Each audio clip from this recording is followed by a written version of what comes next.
Clínica Mundo Salud. Siempre listos. Tal vez no seamos el país que tiene más asma en niños, pero tranquilamente debemos ser uno de los 5 primeros o 10 primeros en todo el mundo. Hay pocos alergólogos en el Perú, no pasan de 40, hay poca tecnología en el Perú, hay poca investigación en alergología en el Perú, y es por eso que hay que difundir estos temas. Por si fuera poco, The Lancet del 2019, hace 4 años, publica un estudio de comparación entre 194 países, en los cuales está incluido obviamente Perú, y trata de averiguar cuántos niños aparecen por año, en este caso el estudio es del 2015, atribuibles a una concentración alta de dióxido de nitrógeno, un polutante muy conocido del tráfico vehicular. ¿Y saben cuál es la ciudad que produce más o tiene más casos nuevos de asma en niños atribuibles a esta concentración de dióxido de nitrógeno? Nada más y nada menos que Lima. En promedio, América Latina nos daba 340 casos por 100.000 habitantes, y Lima nos daba casi el doble, 690 casos por 100.000 habitantes, por encima de la famosa Shanghái, de 650 por 100.000 habitantes. Imagínense, y hay pocos alergólogos, hay poca investigación, hay pocos neumólogos también, pocos neumólogos pediatras también, que es más o menos como ustedes desarrollan la alergología e inmunología en su centro. Eh, Miren la barra de comparación entre Lima y otras ciudades de Latinoamérica e incluso de Asia y de Norteamérica. Entonces, tiene mucho sentido de hablar cómo nos aproximamos al diagnóstico de las enfermedades alérgicas. Un método que ya data más de 100 años es el denominado Skin Prick Test, que trata de averiguar la IgE específica, pero que no está en la sangre, sino la IgE específica que está plegada en la membrana del mastocito, entendiéndose como una célula que está por debajo del epidermis. Por eso este procedimiento consiste en la aplicación de extractos en el antebrazo o la espalda del paciente de lo que queremos estudiar, alergenos.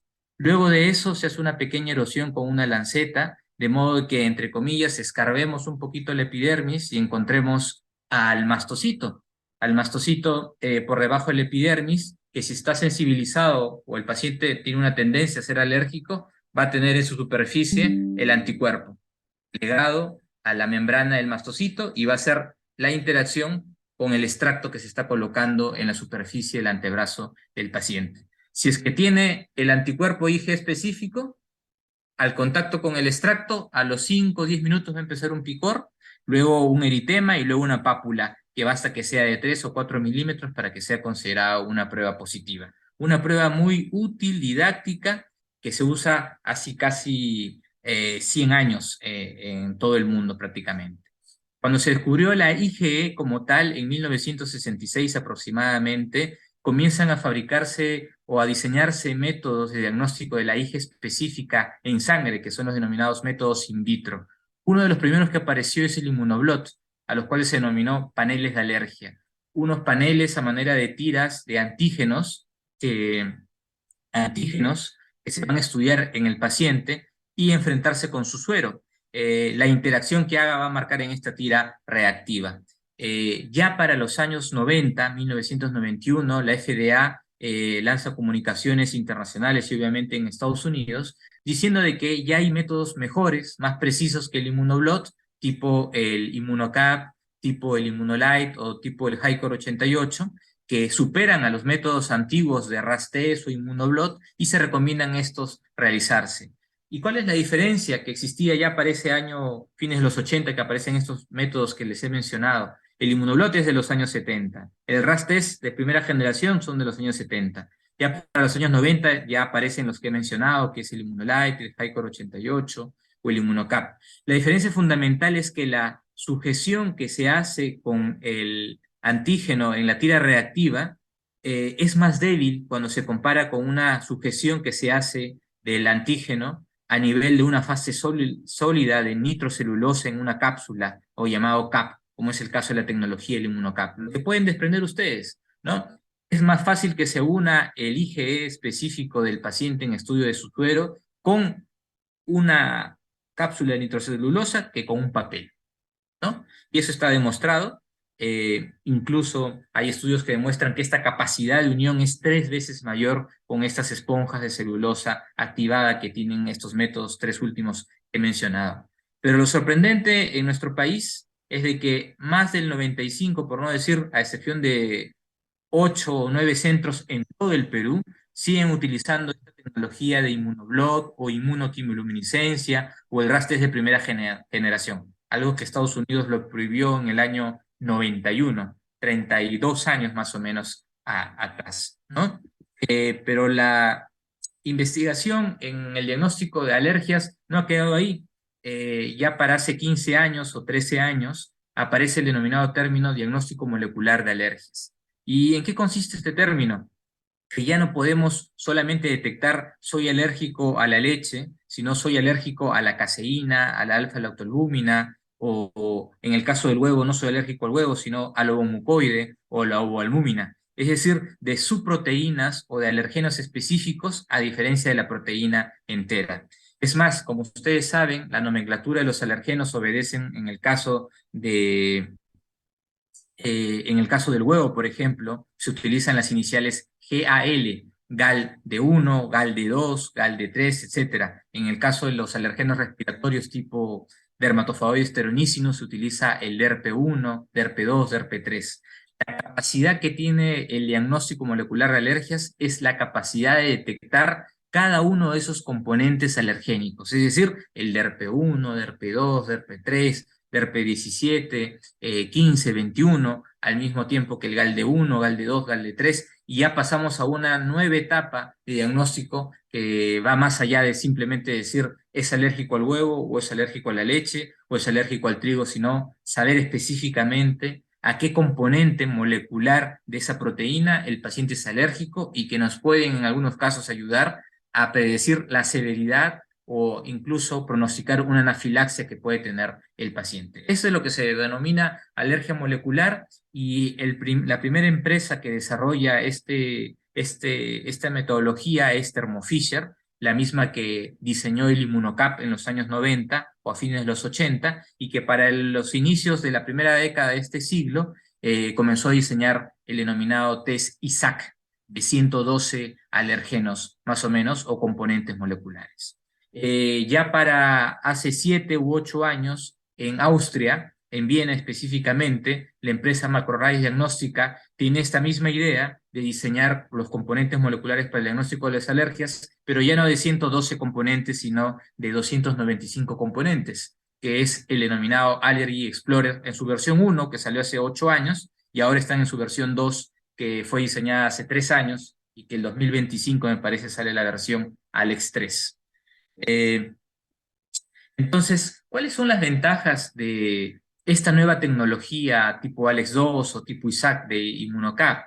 Que obviamente los alergenos en estudio son más específicos, asimismo los alergenos en estudio son más estables. Si ustedes comparan el Alex 2 con el PRIT-test necesita un pomito, tiene un pomito del extracto y en ese extracto está la proteína que queremos estudiar, pero esta proteína está más expuesta a temperatura, cuando se apertura el frasquito, mientras que en el Alex 2 o en esas tecnologías de diagnóstico molecular ya están en chips o en microarreglos diseñados antígeno por antígeno y que obviamente tienen una fecha de caducidad, pero durante el tiempo que está diseñada esa caducidad están estables. No es una proteína expuesta a los factores ambientales.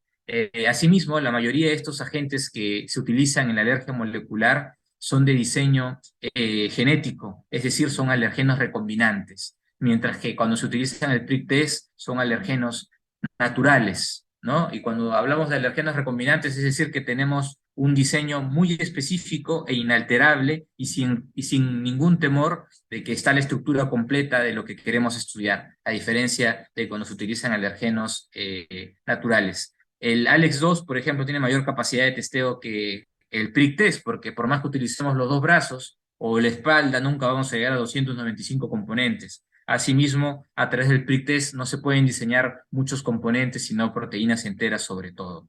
Las nuevas tecnologías como el Alex 2 nos trae una interpretación a través de un software que nos es capaz de decir, esta es una reactividad cruzada o no es una reactividad cruzada, estos son agentes que pueden hacernos pensar sobre determinado síndrome de polen frutas o de frutas y látex o otras reacciones cruzadas que pueden haber. y obviamente nos permite el análisis de componentes moleculares, además de sus proteínas enteras. ¿Qué ventajas existen frente a estos test de alergia molecular, frente a test in vitro en extractos enteros? Que obviamente tenemos un panel de 295 agentes en estas nuevas tecnologías. En el caso de Thermo Fisher con el ISAC, un panel de 112 alergenos. Mientras que los extractos enteros in vitro siguen apareciendo uno por uno, a veces hay paneles cortos de 5, 10 o 20, y si queremos hacer un estudio completo habría que pedir varios paneles a la vez.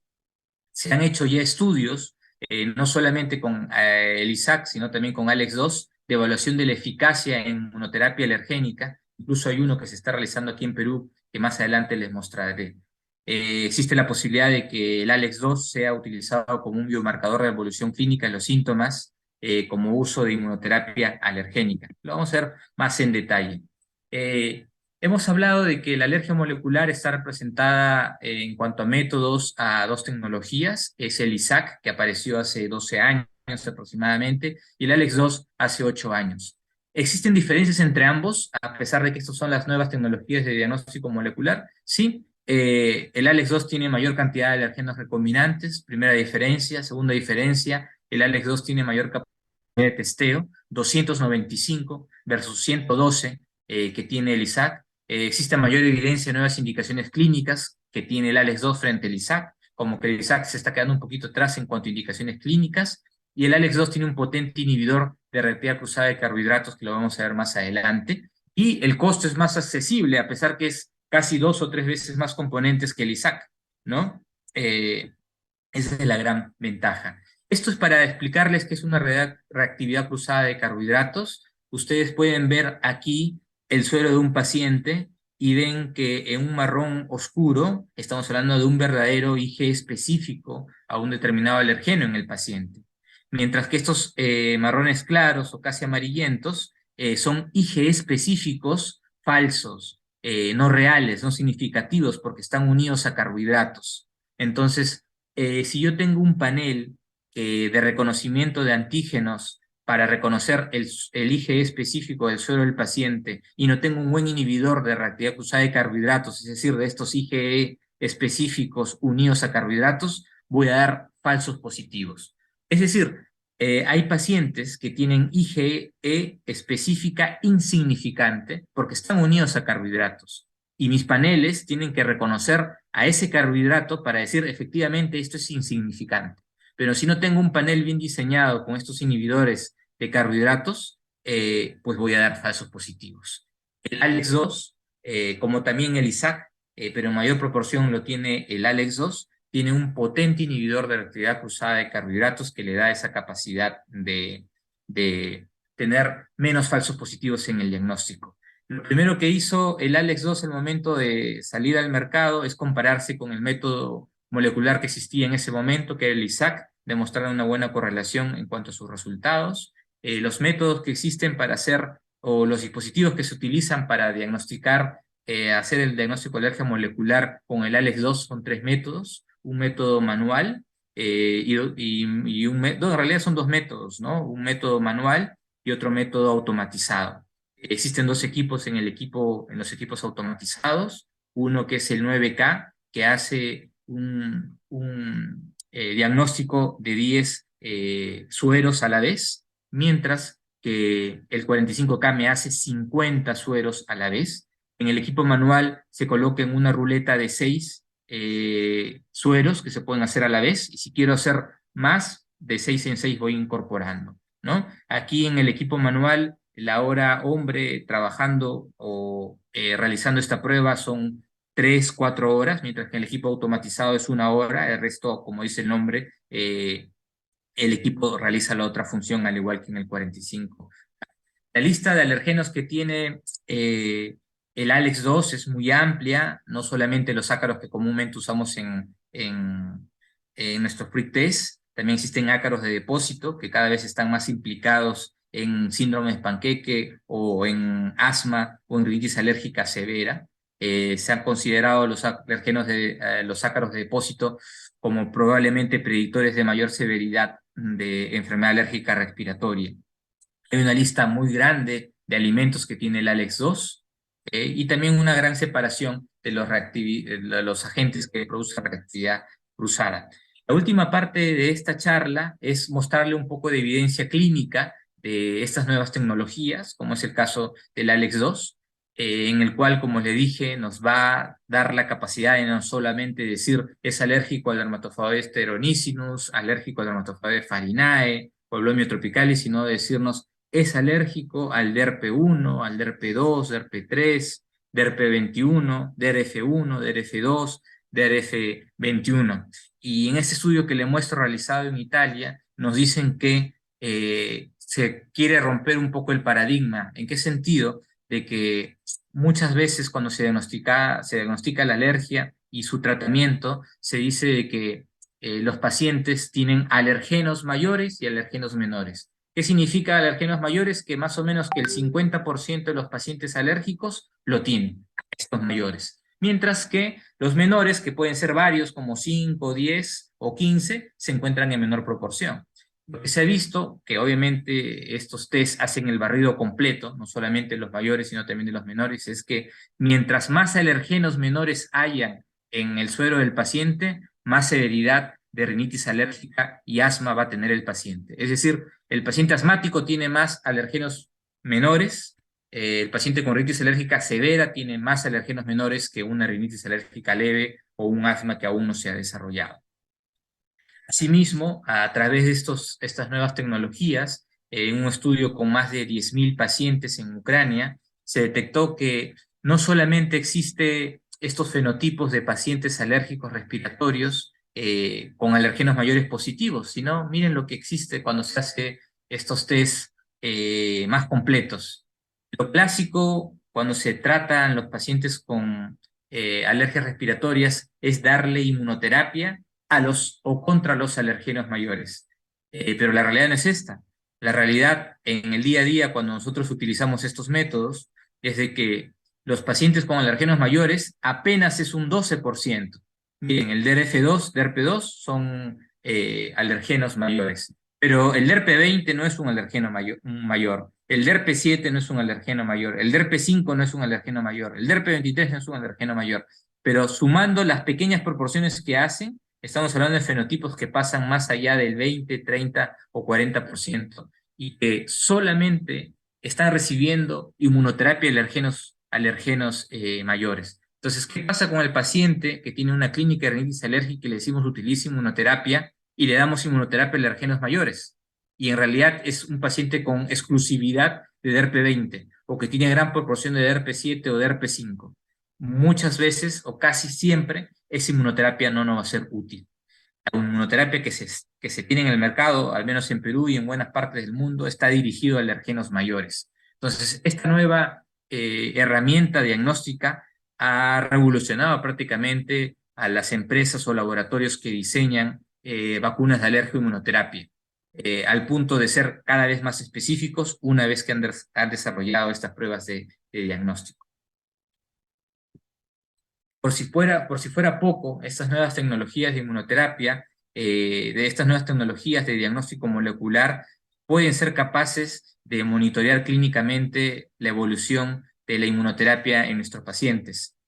Hace un par de años se publicó en Dinamarca con pacientes tratados con inmunoterapia y que antes de recibir la inmunoterapia estaban siendo dosados con el ALEX2 a los 6 meses y a los 12 meses después de la inmunoterapia alergénica, y lo que se encontró fue que los valores de IgE específicamente a este polen de Gras de Timotea, tenías un basal que estaba en esta concentración, pasado unos 6 meses encontrabas una concentración mucho menor, obviamente por el ALEX2.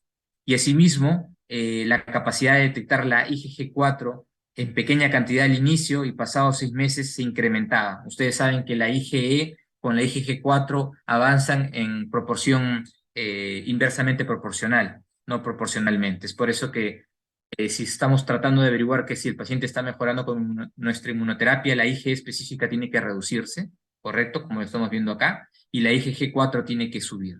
Y lo que se encuentra como biomarcador de monitorear esta IgE y esta IgG4 es a través del ALEX2 y que Es una piedra angular este estudio para estudios que se están realizando ya varios a nivel mundial, pero recientemente, de la capacidad que tiene el ALEX2 de monitorear la evolución clínica del paciente que está recibiendo inmunoterapia con alergias respiratorias. Algo que hasta el momento en alergología no se ha realizado, porque ni el PRIC-TES o el ImmunoCAP u otras tecnologías de momento habían demostrado ser capaces de ser un biomarcador de monitoreo de la enfermedad o de la inmunoterapia alergénica.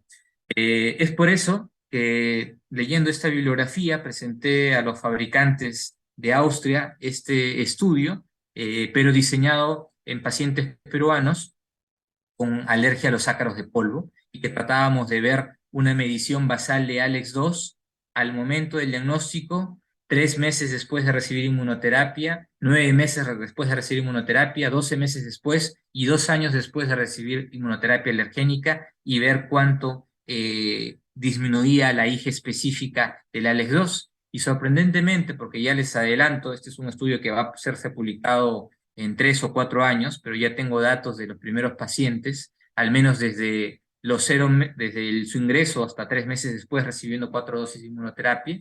Miren ustedes cómo se reduce el alergeno específico de Dermatophagoides farinae luego de darle inmunoterapia específica para ello. 31.15 al inicio, 4 dosis de inmunoterapia, 3 meses después se reduce 27.63. El DERP2 de 34.2 se reduce a 30.14. En otro paciente se observa que el DRF1 pasa de 2.06 a 0.79 3 meses después de inmunoterapia. El DRP1 pasa de un 6.17 a un 3.52. En otro paciente, el DRF1 pasa del 4.24 a 1.88. Estamos hablando de reducciones más allá del 50% y que son tan prontamente detectables como a 4 dosis de inmunoterapia o a 3 meses de inicio de inmunoterapia. Lo más probable es que los resultados de lo que estamos enrolando, que son algo de 60 pacientes, nos van a demostrar de que el ALEX2 es un biomarcador de monitoreo de la evolución clínica del paciente que está recibiendo inmunoterapia alergénica, algo que hasta el momento no se había demostrado como un biomarcador que existiera para monitorear estos casos. Realmente decirles que las alergias en Perú necesitan una mayor atención, dada su alta prevalencia y severidad de síntomas respecto a otros países, como lo hemos visto en los antecedentes de los primeros slides de esta charla. El ALEX2 nos permite el diagnóstico de 295 componentes alergénicos por microarrays. Consta de un panel grande de alimentos, pólenes, ácaros, epitelios, látex, picadura de insectos también. Su precisión es tan alta y comparable como métodos que ya existían moleculares previamente, como es el ejemplo que poníamos del ISAC, pero de un costo más accesible. Cuenta con 50 componentes que ningún otro método tiene. Muchos de ellos son de fabricación genética, o sea, es decir, de ADN recombinante. Tiene un potente inhibidor de reactividad cruzada de carbohidratos en su plataforma, lo cual le quita o le evita tener muchos falsos positivos. Y cada vez aparecen utilidades e indicaciones clínicas con sólida base científica, como lo pueden ver ustedes acá: detección de sensibilización de múltiples alergenos, así como sus componentes moleculares, pacientes con esofagitis eosinofílica, pacientes con dermatitis atópica moderada y severa, angioedema de causa desconocida, anafilaxia de causa desconocida, precisión de severidad de enfermedades como alergias respiratorias, indicarnos reactividad cruzada, entre otros, algunas urticarias agudas, como las posibles indicaciones que aparecen dentro del ALEX2. Y también que el costo es más accesible que otros métodos comparativamente hablando, como es el caso del ISAC.